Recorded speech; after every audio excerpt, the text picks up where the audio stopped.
again, as what our DP deity said, be careful of one. Okay, this is a powerful tool. Lahi niya ay makakuha sa inyong mga password. Lahi niya maka-abliin eh. Then hibong na lang ka, nga gilong na day ka. So, be careful. Phone. Diba?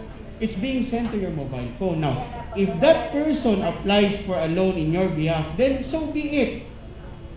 Nasaan yung e-card?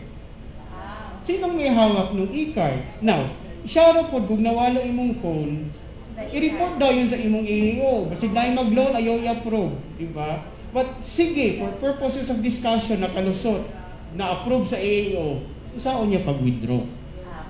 Diba? So it's protected, but in terms of hacking, literal hacking, you should say, even if he steals your card, the PIN is with you. Ayaw lang that's my problem with some of our pensioners because the PIN is nakapilit dito sa ATM. Kay malimutan. That's the race that way beyond our